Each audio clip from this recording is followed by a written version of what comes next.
하나님의 말씀 보겠습니다. 오늘 하나님의 말씀은 데살로니가 후서가 될 텐데, 오늘 요절 말씀으로 데살로니가 후서 2장 우리 13절부터 15절 말씀까지를 한 목소리 함께 읽어보도록 하겠습니다. 데살로니가 후서 2장 13절 시작.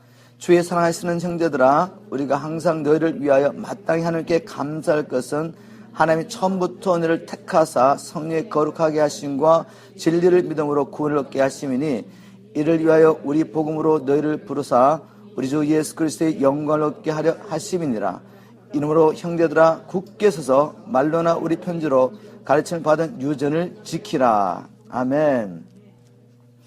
여러분 노트들 다 받으셨죠? 노트를 열어놓으시고, 제가 이제 여러 번역을 사용하기 때문에 우리가 본문의 의도가 무엇인지 분명히 깨닫기 위해서 여러 번역을 사용하기 때문에 여러분 노트를 보시고 따라하시면 아주 좋을 것 같습니다. 오늘은 우리 데살로니가 후서 2장을 통해서 형제들아 굳게 서라 라는 제목으로 하나님의 말씀을 나누려고 합니다. 우리 지난 시간에 주님이 오시기 전에 또 우리의 휴거가 일어나기 전에 일어날 두 가지 징조를 나눴습니다. 첫 번째는 이제 믿는 자들 가운데 엄청 많은 배도가 있을 것이다. 믿음을 버리고 하나님을 떠난 일이 있을 것이다. 이제 그 이유 중 하나는 바로 이 적그리스도의 출현을 말미암아 이 공포 정치 가운데, 두려움 가운데 믿음을 버리게 되고, 또 그 일에 부채질하는 것은 거짓 선자의 미혹을 말미암아 사람들이 믿음을 버리게 된다는 얘기를 나눴습니다. 그래서 오늘은 연이어서 이제 앞으로 주님 오시기 전에 일어날 이 큰 환난을 우리가 말씀을 통해 알게 되는데, 그럼 준비를 해야죠. 그죠? 그래서 이 장간에 바울이 하나님의 성령의 감동으로 주신 말씀 가운데 우리가 어떻게 준비할까? 그래서 그 큰 환난 가운데서도 우리가 끝까지 서야죠. 서고 우리가 주님 앞에 마지막 때 합당한 자로 서는 것이 저하고 또 여러분이 이제 마지막 때 우리가 구할 것이라고 생각합니다. 그 가운데 우리가 혼자 가는 것이 아니라 함께 가고, 혼자 서는 것이 아니라 모든 성도들이 하나님의 영광을 찬양하고 하나님께서 행하신 기이한 일을 찬양할 때 우리가 그 대열에 모두 함께 동참하여서 하나님을 찬양하는 그 일이 우리 가운데 있기를 주님을 축복합니다. 그러면서 오늘 주제는 우리가 어떻게 끝까지 믿음을 지키며 이 큰 환난 가운데서도 설 수 있을까, 이 주제를 가지고 하는 말씀을 나눠보려고 합니다. 먼저 4절 5절 말씀을 통해서 우리가 환난 날에 굳게 서려면 장차 임할 이 큰 환난에 대한 하나님의 말씀을 듣고 영적인 깊은 잠에서 깨어나셔야 합니다. 아무리 들어도 잠을 자고 있으면 들리지가 않는다고요. 아는 것 같지만 내 삶이 움직이지 않는 것은 아직도 영적으로 깨어나지 않았기 때문입니다. 정말 그게 그럴까? 라는 이런 태도들. 지금 주님께서 야, 심판이 있을 거니까 이 심판을 피하는 방주를 준비해야 돼 라고 노아가 들었는데 정말 그게 그럴까? 라고 생각하면서 뭐 설마 그럴까? 아니면 믿습니다 라고 말했지만 방주를 준비하고 있지 않다면 우리는 아직 깨닫지 못한 거예요. 우리가 부지런히 방주이신 주님 안에 거하기를 힘써야 합니다. 날마다 경건을 연습해야 되고 그 일을 홀로 할 수 없기 때문에 우리가 또 함께 하면서 이 귀한 공동체 가운데 쓰러진 자를 일으켜주고, 또 하나님의 사랑을 우리가 연습하면서 이 사랑을 먼저 우리 가운데 나누고, 이 사랑을 함께 나눔으로 말미암아 하나님의 사랑을 우리 가운데 충만해지고, 이 충만한 하나님의 사랑을 가지고 나가서 아직도 깨어나지 못한 영혼을 깨우고 그들이 주님 만날 때 준비하고 일을 하는 것이 우리가 구체적으로 준비한 일입니다. 이런 일이 우리 가운데 일어나기를 주님 축복합니다. 자, 먼저 4절 5절 한번 읽고 또 한번 보겠습니다. 자, 4절 5절에 바울이 이렇게 말합니다. 3절부터 한번 읽으면 좋겠습니다. 누가 아무렇게 하여도 너희가 미혹하지 말라. 먼저 배도한 일이 있고 저 불법의 사람 곧 멸망의 아들이 나타나게 전에는 이 일이 일어나지 않을 것이다. 주님이 오신과 우리 휴거는 있기 전에 일어나지 않는다. 자, 적그리스도가 와서 할 일에 대해서 바울이 이렇게 말하겠습니다. 4절에 보니까 저는 대적하는 자라 범사에 일컫는 하나님이나 숭배를 받는 자 위에 뛰어나 자존하여 하나님 성전한 자 자기를 보여 하나님이라 하느니라.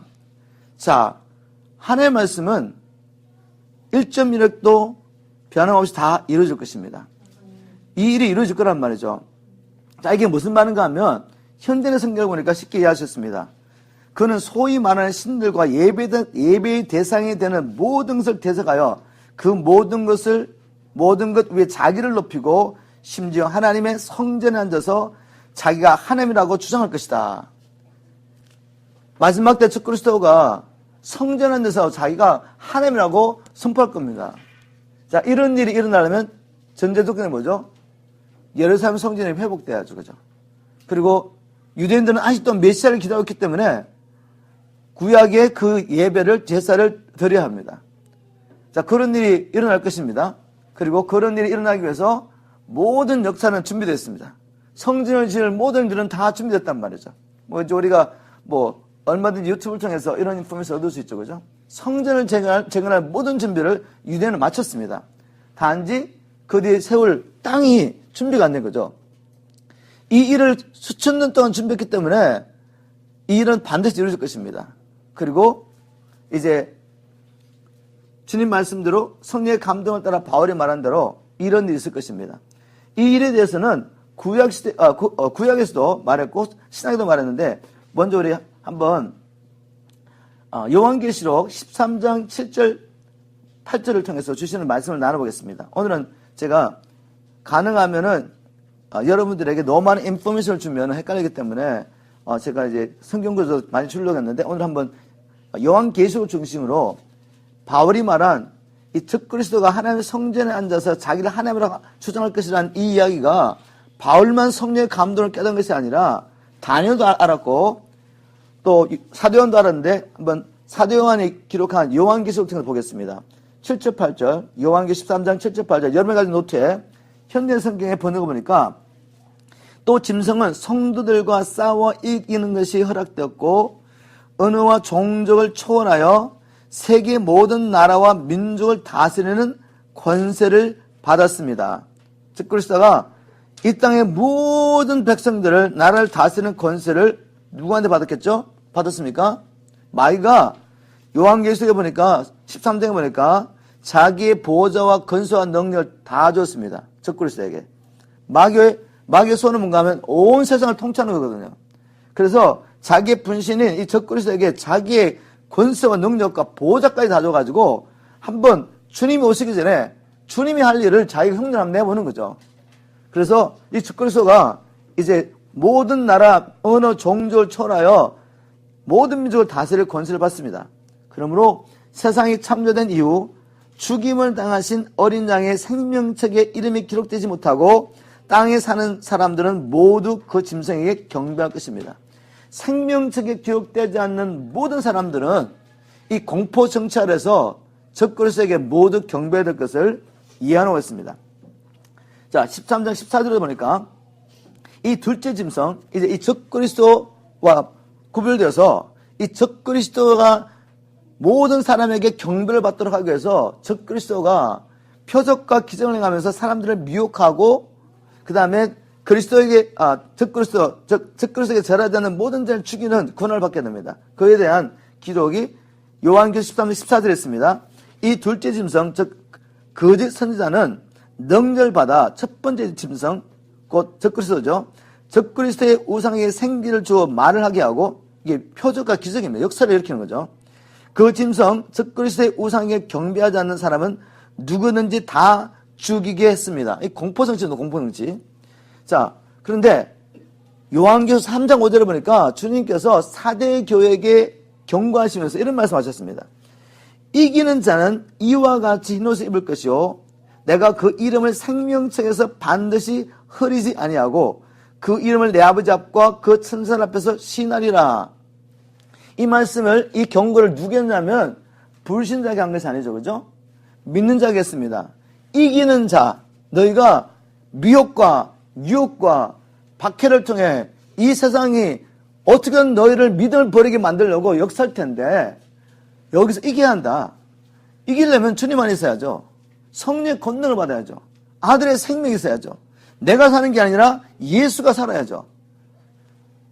세상을 이기고 마귀를 이긴 분은 예수님이시니까 그분이 나를 통해 사는 삶이 훈련 안 된 사람들은 이길 수 없습니다. 그래서 성경 분명히 이기는 자는 흰옷을 입을 것이고, 우리가 세마포 입지 않고는 주님 앞에 갈 수 없잖아요. 세마포를 입지 않으면 혼인잔치에 들어갈 수 없습니다. 근데 요한계시록 19장에 보니까 그 세마포는 다른 것이 아니라 성도들의 옳은 행실, 예수 그리스도를 믿고 성령의 권능을 받고 아들의 생명을 통해 살면서 하나님 속에 맡기신 선한 일을 온전히 행했던 그들이 이 세마포를 입게 된다고 말했습니다. 이기는 자가 이 세마포를 입고, 그 다음에 그 이름이 생명책에서 반드시 허리지 아니하리라. 그 말은 어떤 사람들은 이기지 못하여 그 이름이 생명책에서 헐어진다는 말씀이 아니겠어요? 이름이 생명책에서 헐어지는 일이 없다면 이 말씀을 주님이 굳이 하실 필요가 없죠, 그죠? 그러기 때문에 이기라고 이기라고. 여러분, 우리 모두 이기는 자가 되기를 주님 축복합니다. 우리가 이기는 자가 되어야지 그 이름을 내 아버지 앞에, 그 천사 앞에서 주님이 시인하실 것입니다. 여러분, 우리가 하나님 앞에 합당한 자로 서는 것은 예수 그리스도께서 대신 우리의 죄값을 지불하시고 아버지 앞에서 주님, 이 영혼은 나의 것입니다. 이 영혼은 내가 이 영혼을 위해서 죽었습니다 라고 시인해 주지 않으면 우리는 주님 앞에 합당히 설 수가 없어요. 근데 주님 말씀하시죠. 네가 이겨야지. 끝까지 나를 시인하고 입으로만 아니라 삶을 통해 내가 너의 구주이며 하나님인 것을 시인해야지 나도 아버지 앞에 시인할 수 있다는 겁니다. 이걸 꼭 아셔야 돼요, 여러분. 이 말씀 마음에 새겨야 됩니다. 그리고 주님께서는 이 일을 할 수 있도록 우리 스스로 이것을 하셨기 때문에 이미 모든 생명과 능력을 우리에게 주셨습니다. 우리 이것을 발견해서 살아내야 하는 것입니다. 지금부터 살아내셔야 돼요. 그래야지 지금도 미혹이 있고 지금도 욕이 있고 이제 앞으로 큰 환난과 핍박이 있을 텐데 그때도 우리가 설 수 있습니다. 아멘입니까? 자, 그래서 결국 우리가 요한계시록 말씀을 통해서 보면 이 적그리스도가 성전에 앉아서 자기가 하나님이라고 주장하면서 누구든지 자기한테 경배하지 않는 자는 모두 목배며 공포증할 것이라는 것을 알 수 있는데 이 말씀이 우리에게도 적용된다는 것을 우리가 요한계시록 14장을 통해 알 수 있으면, 즉 믿는 자도 여기에 제외되지 않는다. 우리가 한번 예수를 믿었기 때문에 내가 뭐 입을 어떻게 주님을 부인한다고 해서 뭐 문제가 되겠냐? 어차피 창세전 하나님께서 나를 택하셨고 나를 살생으로 사랑하시고 구원했는데 내가 이미 하나님의 구원을 경험했는데 혹 내가 어떤 환경과 안에서 내가 입술로 주님 부인한다고 그래가지고 뭐 내가 뭐 심판을 받겠느냐고 이렇게 생각할지 모르겠지만 성경 그렇게 말하고 있지 않단 말이죠. 그래서 우리가 끝까지 믿음 지켜야 되는데 요한계시록 14장에 보면 14장 9절부터 12절입니다. 여러분 노트했죠? 9절 보니까 또 셋째 천사가 그 뒤를 이어 큰 소리로 이렇게 외쳤습니다. 누구든지 짐승과 적그리스도입니다. 그의 우상에게 경배하고 자기 이마나 손에 짐승의 표를 받으면 왜 받죠? 먹고 사는 문제 때문에. 이 표를 받지 않으면 아무도 매매할 수 없어요. 그래서 먹고 살려고 육신의 생명을 부지하려고 이 temporary 잠깐 동안 육신의 생명을 부지하려고 이마나 손에 짐승의 표를 받으면 그 사람도 하나님의 가차없는 벌을 받고 거룩한 천사들과 어린 양 앞에서 불과 유황으로 고통을 당할 것이다. 그리고 그 고통의 연기가 그치지 않고 영원히 올라갈 것이다. 짐승과 그의 우상에게 경배하고 그 이름의 표를 받는 사람은 밤낮 쉬지 못할 것이다 라고 말하고 12절에 뭐라 붙였죠? 그래서 이런 일이 있기 때문에 그래서 하나님의 계명을 지키며 예수님을 충실히 믿는 성도들은 이런 때에 인내가 필요합니다. 이런 말씀들이 우리에게 전혀 관계없는 일이고 많은 분들이 믿고 있는 것처럼 그냥 어리석게 믿고 있는 거죠. 믿고 싶은 분들이 믿고 있는 거죠. 이런 환난과 핍박 없이 우리는 천국 갈 거야. 그렇기 때문에 우리하고는 관계없는 말씀이야 라고 많은 분들이 생각했단 말이죠. 그렇지 않습니다. 우리가 이 환난을 통해서 하나님의 오늘을 보면 이 환난을 통해서 정결케 되고 준비되고 이 환난을 통해서 정말 주께 속한 자와 가짜가 다 구분되면서 하나님의 분명한 목적이 있단 말이죠. 이 가운데 우리가 주님을 부인하게 되면 주님 분명히 말씀하십니다. 인내하지 못하고 끝까지 인내하지 못하고 믿음을 지키지 못하면 너희도 하나님의 심판을 피할 수 없다는 것을 지금 요한계시록에 기록하고 있습니다. 누가 이 말씀하고 있죠? 다시 한번 말씀드리지만 불신자가 아니에요. 7 교회에게 말씀하셨습니다. 자, 하나님께서 왜 이런 일을 미리 우리에게 말씀하고 있습니까? 우리 한번 5절을 보세요. 바울이 이렇게 말합니다. 내가 너희와 함께 있을 때 이 일을 너희에게 말한 것을 기억하지 못하느냐? 책망조로 말하죠, 지금 바울이. 아니, 주님이 오신과 우리가 휴거되기 위해서 주님 오실 때 우리 휴거가 일어나는데 그 일이 일어나기 전에 먼저 베드로와 적그리스도 통치 안에서 성도들이 이렇게 권한을 받는 것에 대해서 내가 처음 너희들에게 복음 전할 때부터 이야기하지 않았냐. 어떻게 그걸 기억하지 못하고 누가 와가지고 주님의 재림이 이미 이루어졌다고 너희들에게 말한다고 그것을 믿고 불안해하고 어떤 사람은 기모생하고 그래 혼란해하면서 그럴 수 있냐 그죠. 내가 너에게 일러준 말을 붙잡아라. 이미 말해줬다. 자, 그렇다면 분명히 사도들은 복음을 전할 때 바로 주님이 오시기 전에 일어날 이 환난과 핍박에 대해서 분명히 경고했습니다. 그리고 끝까지 믿음 지키라고 말한 거죠. 믿음 지키지 못하면 우리도 믿음 버리게 되면 주님도 우리를 부인하신다고 말씀하셨단 말이죠. 그래서 성도를 준비시킨 겁니다. 그래서 데살로니가 같은 교회는 복음 받자마자 핍박을 받았기 때문에 이 말씀 붙잡고 있는 거죠. 주님 곧 오신다. 그래서 인내해야 된다. 이 짧은 시간에 내가 육신의 생명을 보존하려고 타협하고 주님 부인하게 되면 영원토록 하나님의 진노를 피할 수가 없는 겁니다. 그래서 그리고 무엇보다도 주님 오실 때 우리가 받게 될 영광과 하나님 나라를 영원히 상속받는 그리스도와 함께 하나님의 후사가 되어서 하나님의 상속자가 된 것을 생각할 때 인내할 수 있었던 겁니다. 왜냐하면 이게 잠깐이기 때문에. 그래서 복음을 전하면서 사도들은 이 엔타임, 마지막 때 일어날 일을 미리 말해줬단 말이죠. 그런데 오늘날 이 마지막 때에서 얼마나 많이 듣고 있습니까? 메신저들이 이것을 분명히 이야기한단 말이죠. 근데 얼마나 많은 교회에서 이 이야기를 듣고 있냐 말이죠. 그 말은 전혀 대부분의 사람들이 준비가 되지 않았습니다. 여러분들이 이 말을 듣는 것 자체가 하나님의 은혜인 줄 믿으시기 바랍니다. 하나님께서 택하시고 여러분들을 끝까지 보존하기 위해서 지금 이 이야기를 듣고 깨어나고 준비하라고 말씀하십니다. 여러분 듣고 깨어나시고 준비하기를 저는 축복합니다. 들어도 깨닫지 못하면 준비하지 못해요. 정말 이것을 깨달았다는 증거는 삶을 통해 가지고 여러분 분명히 나타납니다. 경건을 훈련하지 않을 수 없어요. 그리고 여러분 옆에 있는 형제 자매들이 얼마나 귀한 분인지 몰라요. 왜? 내가 쓰러졌을 때 나를 일으켜줄 전우. 가족이란 말이에요, 가족. 아시겠습니까? 여러분 옆에 있는 분들이 너무너무 귀합니다. 우리가 함께 이렇게 영적 가족 공동체에서 생활하다가 우리 연약함 때문에 서로 어려울 수 있죠. 그러나 얼마나 귀한지 몰라요. 여러분 가족이라고 어려움이 없습니까? 우리 행사마도 어기나 만들 때가 많은데 그러나 얼마나 이 귀한 하나님에게 주신 보배로운 도움있는 베푸신지 몰라요. 이분이 없이는 내가 이 목회를 하면서 선교단체를 하면서 이 목회를 하면서 얼마나 힘들겠습니까?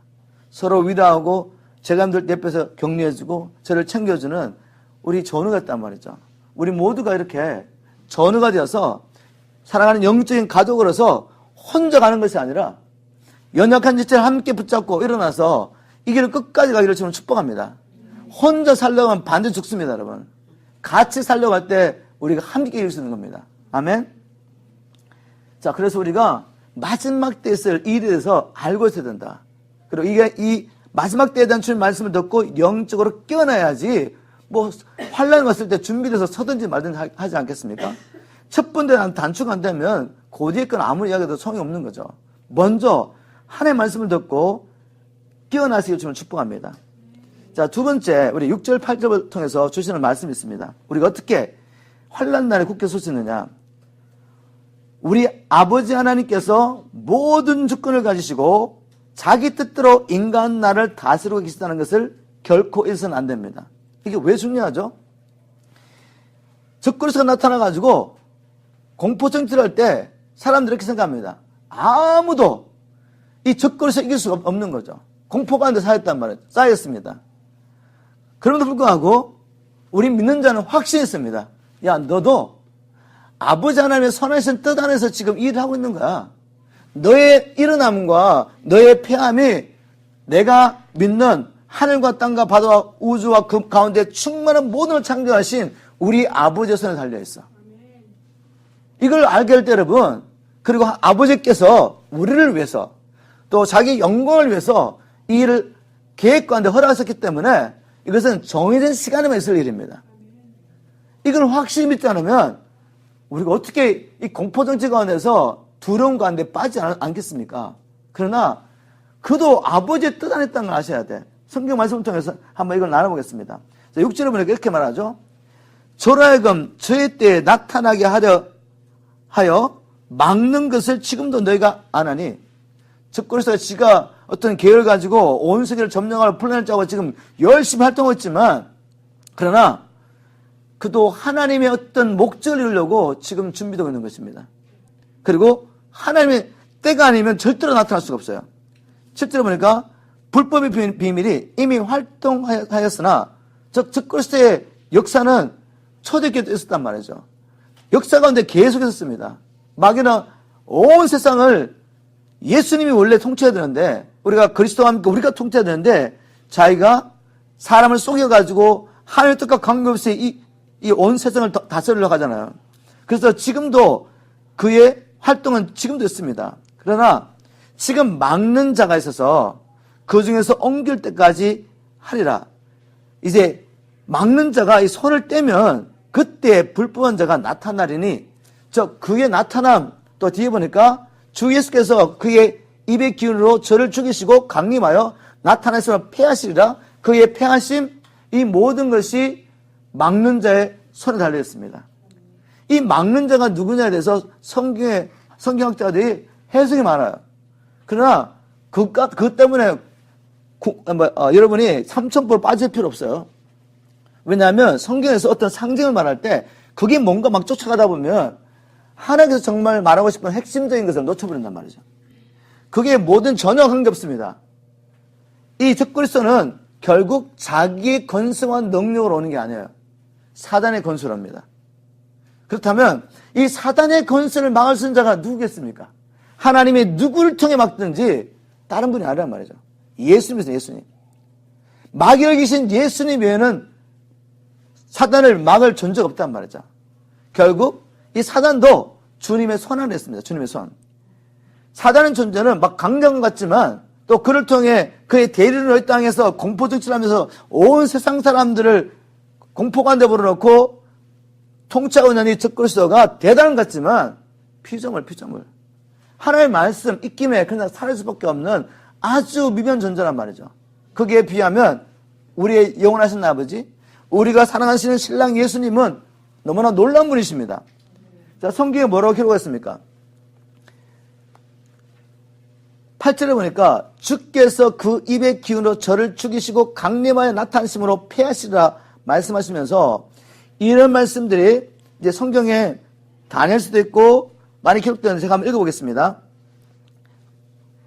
다니엘서 10장 26, 27절에 보시면 그러나 주님께서 영광 중에 다시 오실 때 주님의 영광과 입김에 순간 죽임을 당할 것이며 세상 나라는 주의 백성들의 것이 될 것입니다. 주님이 오시면 주님의 정하신 시간이 딱 끝나면 그는 그냥 모든 걸 내려놓고 가야 돼요. 자, 그리고 또 11절에 보니까 죄송합니다. 요한계시록 19장 11절 제가 성경을 많이 여기 기록했는데 나중에 한번 다 읽어보시고 몇 권 좀 읽어보겠습니다. 나는 또 하늘이 열리고 거기 흰 말이 있는 것을 보았습니다. 그 말 위에는 신실과 진실이라고 부르는 분이 앉아서 정의로 심판하며 싸우고 있었습니다. 그분의 눈은 불꽃 같고 머리는 많은 왕관을 썼으며 자기 외에는 아무도 알 수 없는 이름이 몸에 쓰여 있었습니다. 이분은 누구죠? 13절에 그분은 피 묻은 옷을 입으며 우리 예수님이시네요. 그분은 피 묻은 옷을 입었었으며 그분의 이름은 하나님의 말씀이었습니다. 정말 놀랐습니다, 여러분. 그분의 이름이 하나님의 말씀이래요. 자, 이분이 어떻게 이 원수를, 적그리스도를 순간 그냥 처리하시는 보십시오. 14절에 그리고 희고 깨끗한 모시옷을 입은 하늘의 군대가 흰말 타고 그분을 따르고 있었으며 이들은 누구죠? 주님과 함께 적그리스도와 또 적그리스도를 따르는 군대와 싸우려고 오는 이 흰말 타고 그다음에 깨끗한 모시옷을 입고 주님과 함께 오는 자가 누구죠? 바로 거룩한 성도입니다.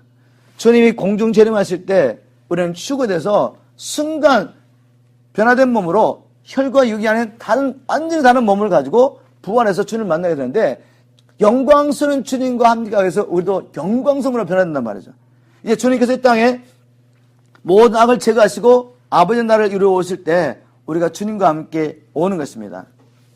근데 주님께서 어떻게 그들을 치시냐면, 그분의 입에서는 모든 나라를 칠 날카로운 칼이 나오고 있었습니다.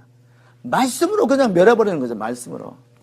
싸울 거다 칼 들고 싸우는 게 아니고, 우리 주님이 적그리스도와 아니면 사단과 예수님이 서로 경쟁하면 밀고 밀리는 관계가 아니란 말이죠. 예수님은 말씀으로 만물을 창조하셨고, 말씀으로 말씀 한마디로도 지금도 악한 자들, 사단과 모든 악한 자들 저 무적이 집어넣으신 분이세요. 불못에 던져놓으신 분이란 말이죠. 그러나 주님께서 주님의 지혜와 섭리 가운데, 계획 가운데 주님의 온전한 영광에서 이 모든 일을 플랜하셔서 계획하셨습니다. 그리고 우리로 하여금 그 영광에 참여하게 하려고, 우리로 하여금 끝까지 믿음을 지키고 하나 앞에 서서 정결하고 깨끗한 신부로 준비되어서 주님의 영광에 참여하게 하려고 이 모든 일을 기획하신 분은 하나님이시단 말입니다. 모든 주권은 주님에게 있습니다. 그리고 그분이 때가 되셔서 적그리스도와 모든 악한 자들, 마귀까지 포함해서 주님께서 이 하나님 창조하신 이 땅에서 제거하려고 원하실 때는 그냥 말씀 한마디 끝나는 거예요, 여러분. 이게 우리 하나님이십니다. 만약 우리가 이것을 안다면 왜 우리가 인간의 눈으로 적그리스도를 바라보며 또한 어떠한 존재를 바라보면서 두려워하겠습니까? 정말 두려울 뿐은 우리 몸을 죽일 뿐만 아니라 우리의 몸과 영혼을 온전히 불못에 던지시되 영원한 형불로 던질 수 있는 그분을 두려워해야죠. 우리가 그것을 늘 마음에 새기고 있어야 돼요. 아, 우리 하나님 얼마나 두렵고 우리를 사랑하시지만 두렵고 놀라우신 분인 것을 여러분 알고 있어야 됩니다. 이 말씀을 붙잡아야지 우리가 설 수 있다는 거죠. 제가 이 적그리스도가 권한을 받고 온 세상을 통치하는 기간을 성경에서 기록했는데 다시 한번 위로 올라가서 보겠습니다. 다니엘서 7장 25절에도 3년 6개월이라고 하나님이 정하신 것을 알 수가 있죠. 태초에 하나님이 이미 정하셨습니다. 너의 때는 나의 영원한 계획 가운데 나의 영원한 목적을 위해서 너 적그리스도의 때는 어느 시간에 여기서부터 여기까지다. 지금도 하나님의 손이 막고 있고, 그러나 손을 떼서 나타나지만 딱 3년 반이에요.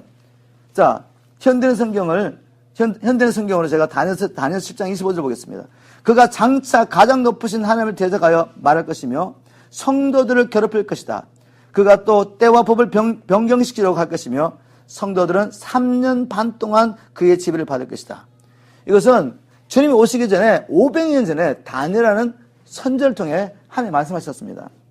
근데 나중에 한 AD 한 90년쯤 됐을 때 주님께서 사도 요한, 자기 12 제자 중에 가장 오래 살았던 사도 요한에게 나타나서 동일한 말씀하십니다. 우리 한번 요한계시록 13장 5절을 보겠습니다. 또 짐승, 적그리스도죠. 짐승이 큰 말과 참남된 말하는 입을 받고 또 42달 일할 권세를 받았으니 42달 3년 반입니다. 성경은 계속해서 이렇게 그의 때를 정해놨습니다. 그러나 다니엘서 7장 26절, 다니엘서 7장 26절입니다. 그러나 심판이 시작되면 그는 권세를 빼앗기고 하나님이 이제 때가 돼서 너 이제 너의 시간이 끝났다. 주님 오셔가지고 심판을 시작할 때 그러나 심판이 시작되면 그는 권력을 뺏기고 아주 망해버릴 것이며 천하의 모든 나라와 권세가 가장 높으신 하나님의 백성들에게 주어질 것이다. 꼭 기억하세요. 결국 천하 모든 만국은 하나님이 태초에 계획하신 대로 자기 형상을 따라 칭을 받은 하나님의 사람, 자기의 자녀들입니다. 자기의 자녀들이 모든 나라를 얻게 될 것입니다. 그리고 그 나라는 영원히 지속되고 모든 통치자들이 그들을 섬기며 복종할 것이라고 다니엘은 선포하고 있습니다. 자, 결국 우리가 이 환난할 때도 굳게 서기 위해서는 이 진리를 알고 계셔야 돼요. 하나님이 우리가 아버지라고 부르시는 우리를 살리시려고, 우리를 자기의 가족, 자녀 삼으시려고 자기 아들까지 아끼지 않으시고 우리를 아끼시고 사랑하시는 그 아버지께서 인간 모든 세상을 다스리시며 자기의 뜻대로 모든 일을 이루고 계십니다. 마귀에게 왔다 갔다 하시는 분 아니란 말이죠. 그렇다면 우리는 이제 어떤 일이 날지라도 굳게 설 수 있습니다. 우리 아버지가 누군가, 그리고 우리를 사랑하시는 우리의 신랑이신 예수님이 누군지 알면 됩니다. 하나님의 말씀을 통하여 그분을 발견하기를 주님 축복합니다. 우리 주님께서 얼마나 놀랍고 위대하신 분이시며 뭐 말로 표현할 수가 없죠. 눈은 불꽃 같고 이렇게 말씀하시면 도대체 이게 뭘까? 아직 형용할 수 없습니다. 어떻게 우리가 표현할 수 없어요. 그렇지만 한 가지 분명한 것은 하나님이 창조하신 천사들 중에서 가장 뛰어난 피조물이 그분의 영광을 바라보면서 볼 수 없어가지고 눈을 가리고 거룩하다 끊임없이 영혼 가운데서 그분의 영광을 찬양할 수밖에 없단 말이죠. 그분은 거룩하다는 것은 separated, 구별됐단 말이죠. 어떤 피조물과도 구별됐고 어떤 영광스러운 존재와도 구별돼서, 근데 그 영광이 너무 놀라서 끊임없이 매 순간마다 탄복하면서 거룩하다 말할 수밖에 없는 그분이 우리 하나님이셔요. 우리 아버지란 말이에요. 우리 아버지. 여러분 아버지 백을 믿으시고 굳게 서시길 주님 축복합니다. 자, 우리 이제 세 번째 보겠습니다. 9절부터 12절 말씀을 통해서 엄청난 미혹이 있을 것이기 때문에 우리가 이 미혹을 받지 않도록 조심해야 됩니다. 끝까지 서기 위해서는 미혹을 받지 않도록 조심해야 된단 말이죠.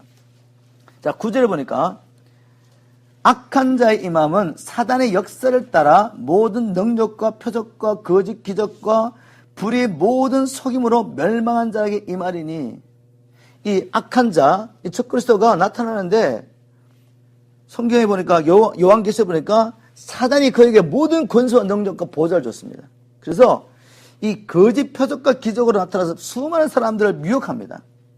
근데 그 성경을 자세히 연구하면은 이 적그리스도의 또 분신을 말할 수 있는 거짓 선지자가 동일한 권세와 능력을 받고 사람들을 미혹합니다.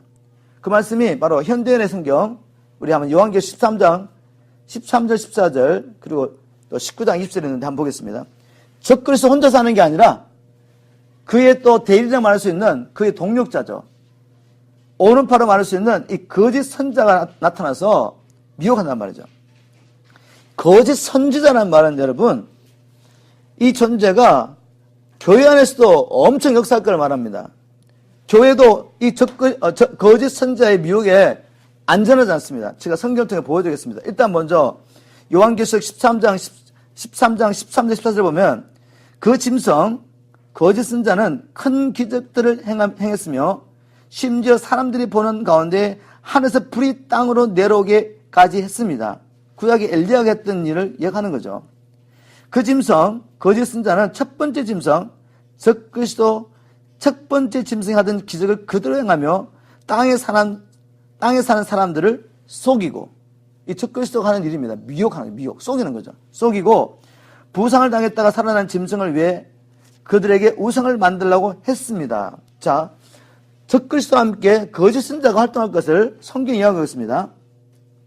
또 요한계시 19장 20절에 보니까 그러나 짐승과 그를 따르던 거짓 예언자는 함께 사로잡혀 산채로 유황이 타는 불못에 던져졌습니다. 마지막에 적그리스도와 그리고 이 짐승이 심판받는 얘기를 하면서 그게 뭐라고 말하냐면 그 거짓 예언자는 짐승을 대신해서 기적을 행하여, 이 적그리스도와 함께 이 거짓 예언자도 짐승을 대신해서 기적을 하는 것을 성경은 예언하고 있습니다. 짐승의 표를 받은 사람들과 그의 우상을 경배하는 사람들을 유혹하던 자였습니다. 미혹, 유혹. 이게 바로 적그리스도의 무기입니다.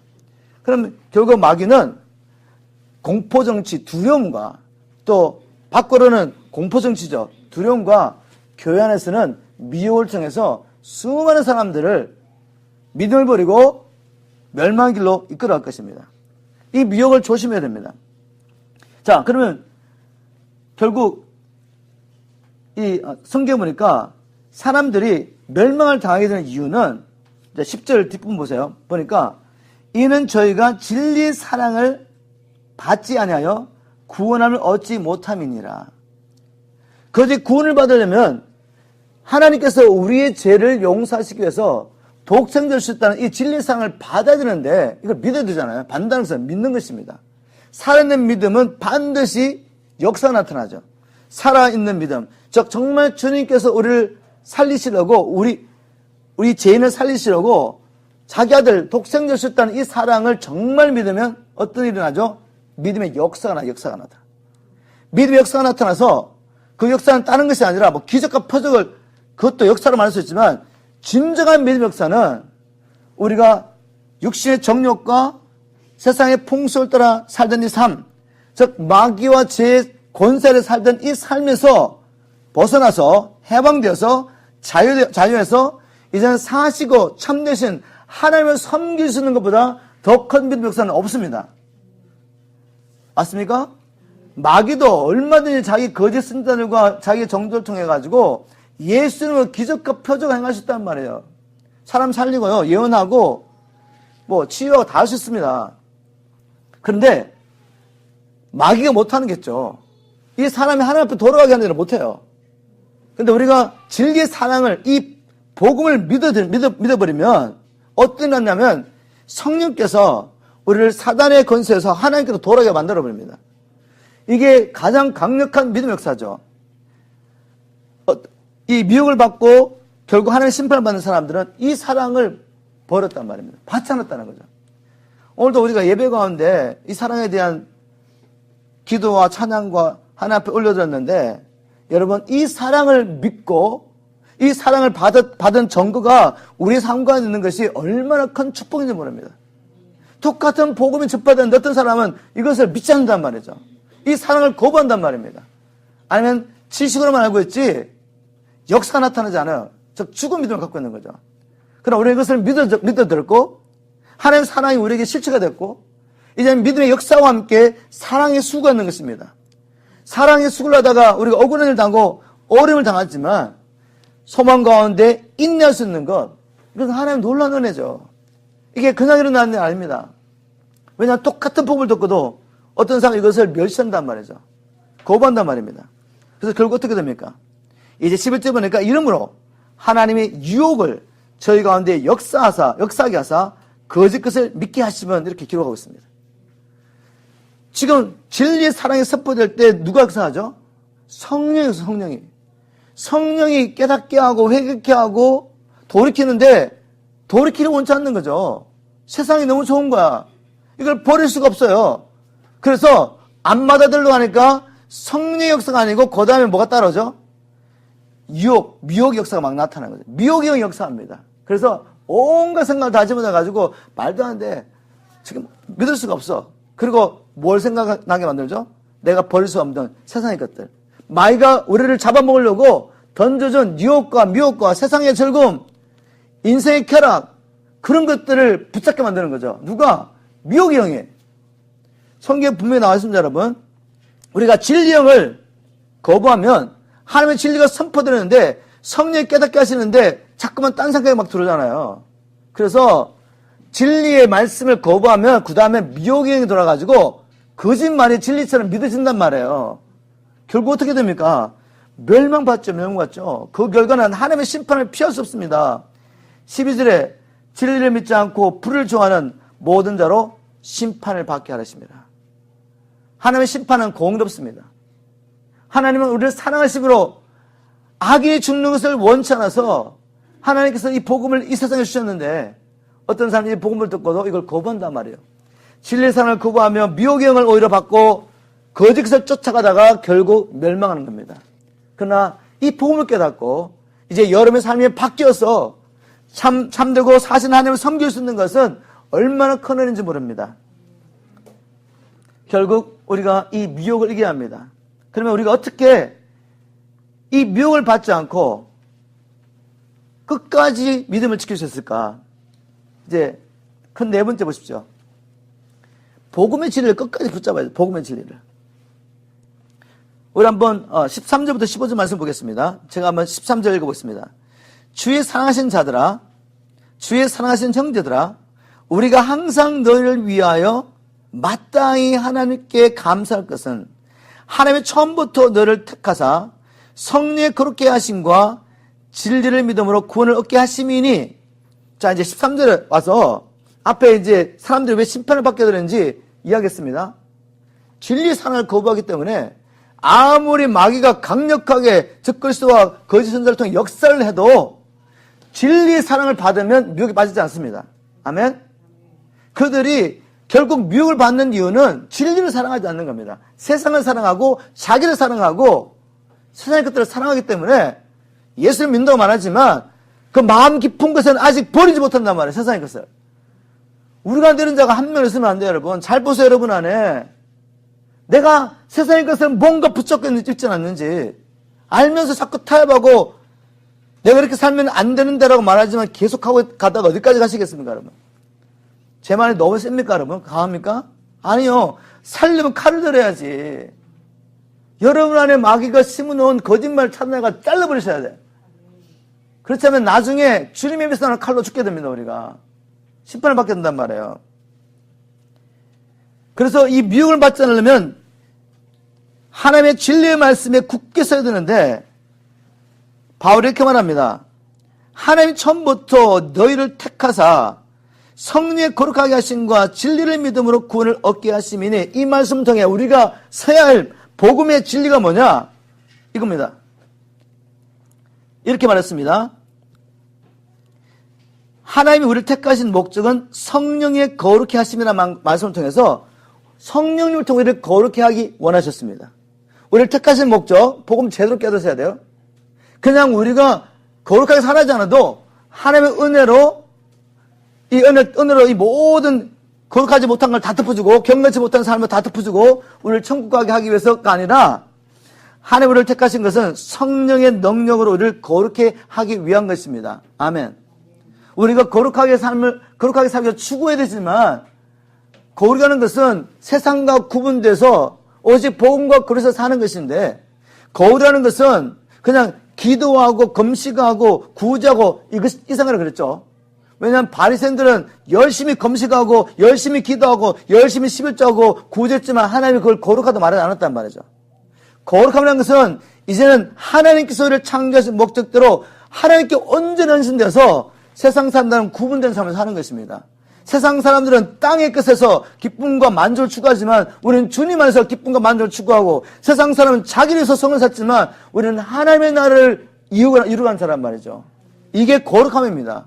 이렇게 살기 위해서 택하셨다는 거죠. 그리고 이 진리에 서셔야 돼요. 그 다음에 또 이렇게 말합니다. 진리를 믿음으로 구원을 얻게 하심이니 이렇게 말했습니다. 복음의 진리를 믿음으로 구원받게 하시려고 우리를 택하셨대요. 여기 시제를 보면 어느 성경을 보나 이 구원은 장차 미래에 일어날 하나님의 진노에서 구원받는 이야기를 하는 게 아닙니다. 이 구원은 예수 그리스도를 믿음으로 말미암아 만약 여러분이 믿는 자였다면 이미 하나님께서 여러분을 구원하셨답니다. 어디서 구원입니까? 모든 불법에서 구원하는 겁니다.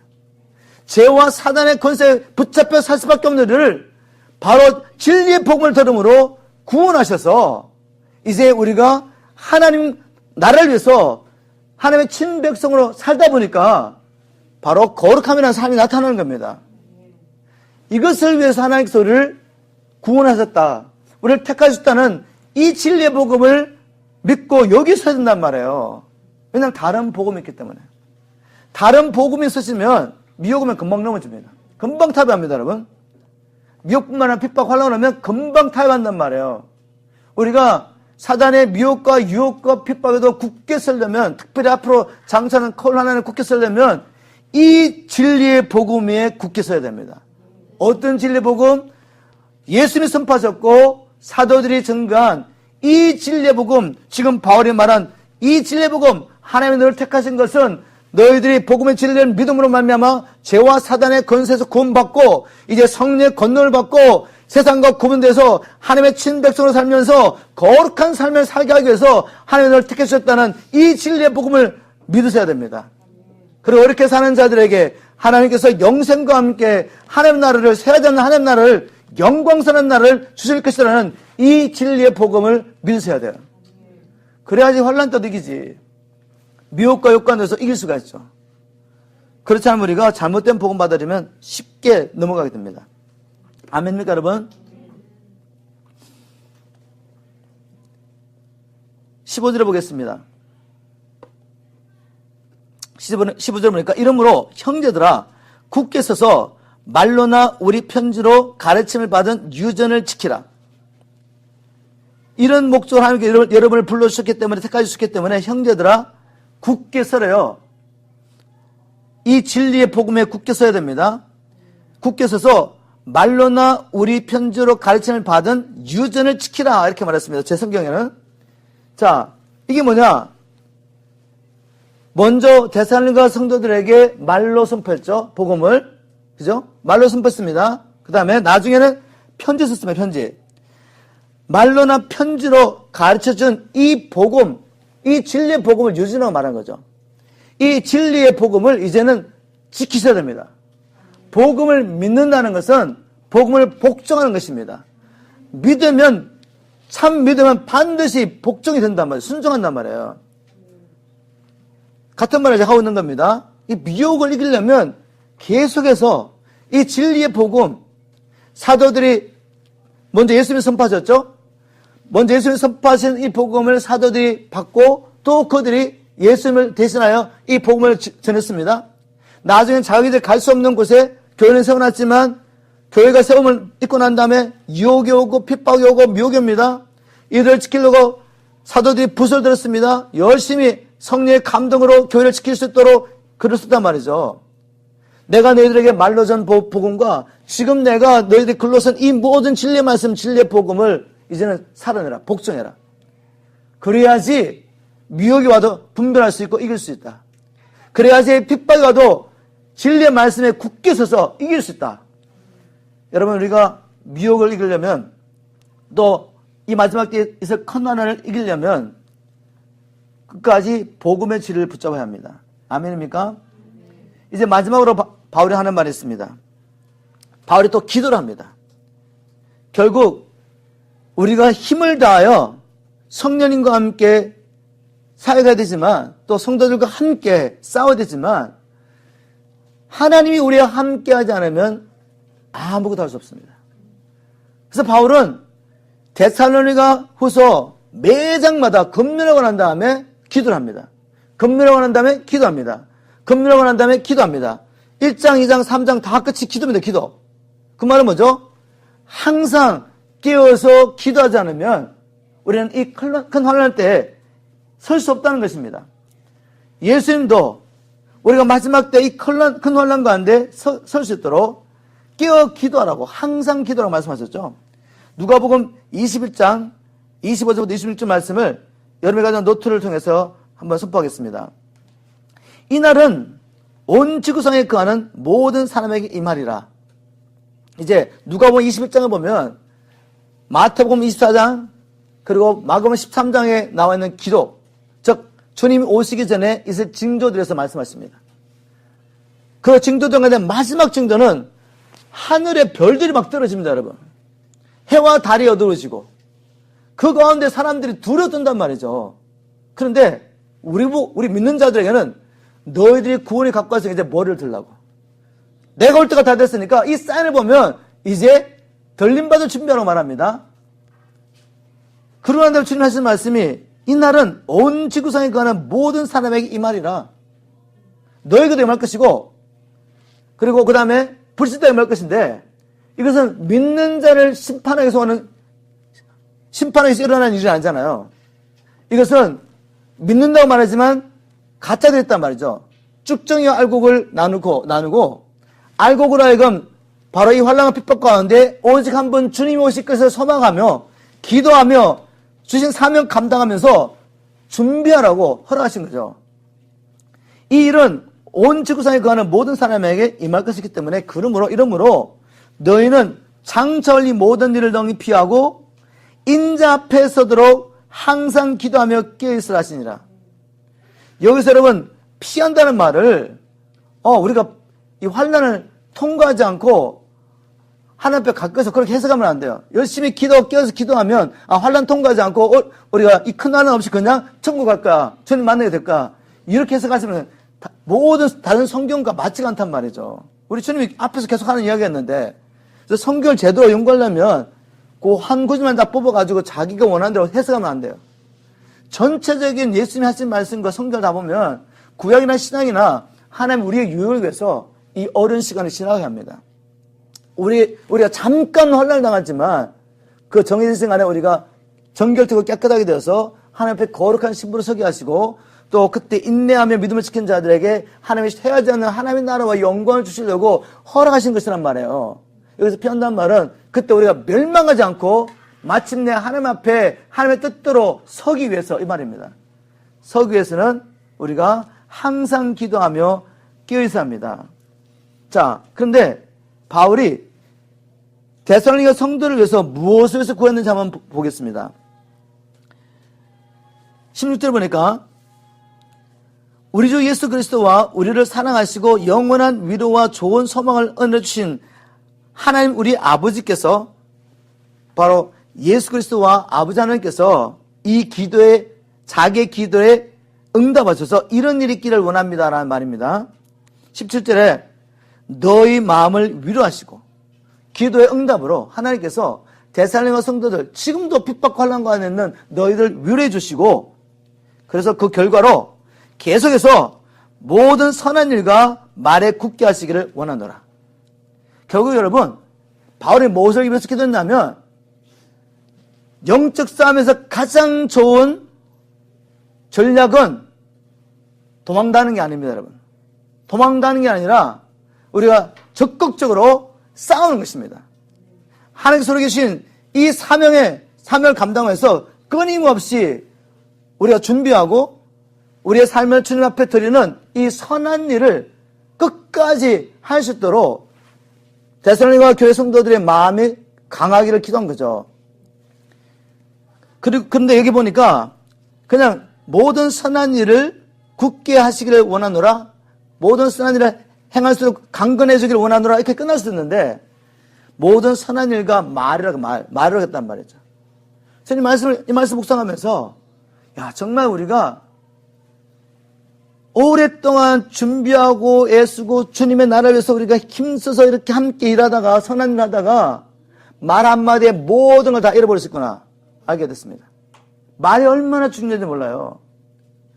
우리 엠트리튼 교회 성도들 봐도 저도 정말 아침 새벽에 일어나서 밤늦게 자면서 영혼들 위해서 씨름하지만 우리 정말 함께하는 여러분 한 분 한 분 경고는 하시죠. 정말 열심히 이 엠트리튼 처치를 통해 하나님께서 구원하신 영혼들 위해서 얼마나 기도하고 준비하고 우리 코어 멤버들하고 간사들은 정말 거의 매주 한 번씩 만나지만 전화하죠. 계속 하나님 앞에 가서 기도하면서 주님 어떻게 하면 이 영혼들을 살릴 수 있겠습니까? 어떻게 하면 이 영혼들이 하나님 앞에 합당한 자로 설 수 있도록 훈련하고 준비시겠습니까? 고민하는 거죠. 이렇게 가다가 여러분 어떤 사람이 우리가 연약한 가운데서 아무 생각 없이 말 한마디 툭 던진 거야. 그 말로 말미암아 우리가 만일 주님 안에서 강하지 않으면 그때 마귀가 틈을 타고 들어와가지고 우리를 낙심하게 만들어버립니다. 낙심하게 만들어버리고 내가 왜 일을 하고 있지? 내가 뭐 때문에 일을 하고 있지? 이렇게 인간적인 생각이 들어온다고요. 이거 완전 인간적인 생각입니다. 그러나 마귀가 우리도 사람인지라 그 말 한마디에 사람들의 마음을 약하게 만들어버리는 거죠. 그래서 바울은 이렇게 기도하는 겁니다. 그 선한 일과 그 선한 말을 할 수 있도록 그들의 마음이 강해지기를 기도한 겁니다. 그래서 혹이라도 우리는 사람이기 때문에 말에 실수가 없는 사람 아무도 없어요. 다 실수합니다. 저도 포함해서. 그러나 내 마음이 강하고 있을 때는 진리의 영으로 강하게 준비됐을 때는 그런 말 별로 심히 안 들어요. 내가 연약하고 힘들 때는 말 한마디 그냥 내가 완전히 실족하게 됩니다. 그래서 우리로서는 조심해야죠. 우리가 무의미한 말 한마디를 통해서 성도를 실족하셨기 때문에 특히 주의 성도들도 실족하셨기 때문에 우리가 말을 정말 조심해야 돼요. 근데 말 조심하려고 한다고 됩니까 그게? 영적인 원리는 선한 것을 쌓아야 됩니다. 그래서 말을 조심해야지 생각만 하지 마시고 실제적으로 내 안에 내가 무엇을 집어넣고 있는지를 생각하셔야 돼. 날마다 선한 것을 쌓으셔야 됩니다. 왜? 예수님께서 사람은 그 마음에 쌓은 선한 것을 통해 선한 말하고 어떤 사람은 악한 것을 쌓아서 악한 말을 한다기 때문에 말을 바꾸려면 시간과 노력을 투자해가지고 여러분 집어넣는 걸 바꾸셔야 돼. 인풋을 바꿔, 인풋. 세상 것을 계속 바라보고 있으면서 말 바꾸려면 되겠어요? 누가 한 말, 부정적인 말 하나 묵상하고 계속 묵상하면서 내가 어떻게 이 사람에게 말로 내가, 나의 의로움과 정당을 표현할까 하고 고민하고 또 묵상하고 있는 사람이 그 사람 만나거나 또 누구 사람 만나면 무슨 말이 나오겠습니까? 자기 변하는 말밖에 안 나옵니다. 그래서 늘 관계가 깨진단 말이에요. 어떻게 되죠? 그 묵상 끝내야 됩니다.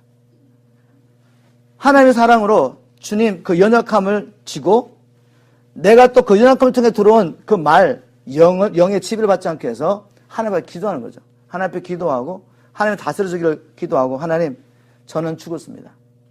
이제는 하나님이 사셔야지 나 목회자야 나가. 그리고 여러분이 왜 여기 있냐 그죠? 영원 살리려고. 그럼 누군가는 죽음의 짐을 져야 된단 말이죠. 누군가는 죽어야 돼. 죽으면 우리가 역사를 해야지 연약한 지체가 살아나는 겁니다. 기도로 그 과정을 지나가는 거죠. 그리고 묵상을 바꾸는 거죠. 하나님의 큰 사랑을 묵상하고 나 같은 죄인 원수를 살리시려고 하나님의 내게 행하신 일들을 묵상하면서 주님 내 이 영혼 하나 살리기 위해서 이거 못 통과하시겠습니까? 주님 나를 살리려고 일을 하셨는데 생각이 바뀌는 거죠. 그리고 우리가 말로 실수한 사람, 그 사람 때문에 순간 우리 마음이 힘들었지만 그 사람을 바라볼 때 전혀 시각이 부정적이지 않습니다.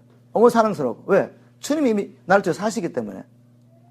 그래서 우리가 이 말에 실수하지 않게 해서 무엇보다 먼저 선한 것을 쌓으셔야 돼요. 선한 것을 쌓아야 되고.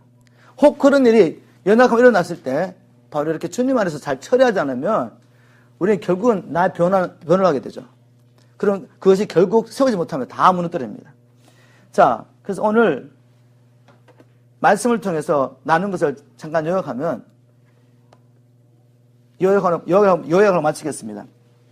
우리가 큰 환난 가운데 굳게 서기 위해서 또 이 땅에 마귀가 우리를 너무 떨리고 여러 가지 미혹과 유혹을 역사할 때 우리가 서기 위해서는 마지막 때에 대한 하나님의 말씀을 듣고 깨어나셔야 돼요. 깨어나지 못할 때 주님 저는 왜 이 말을 듣고도 깨어날 수 없습니까? 왜 경각심이 일어나지 않죠? 정말 깨어서 기도가 안 되죠? 말씀 준비가 왜 안 되죠? 질문하셔야 돼요. 그리고 하나님께서 우리가 사랑하시는 우리 아버지가 모든 주권을 가지고 하나님의 영광을 위해서 또 그 영광 안에 우리가 참여할 수 있도록 지금도 하나님의 주권을 가지시고 인간 나라를 다스리고 계심을 믿으셔야 됩니다. 미혹을 받지 않도록 예수 그리스도께서 선포하시고 사도들이 선포한 이 복음을 하나님의 말씀과 안에 사전하셔가지고 이 진리의 복음 안에 굳게 쓰시고 이제 항상 깨어 기도하면서 마귀의 뜻에 걸리지 않는 우리 저와 여러분 되시길 주님을 축복합니다.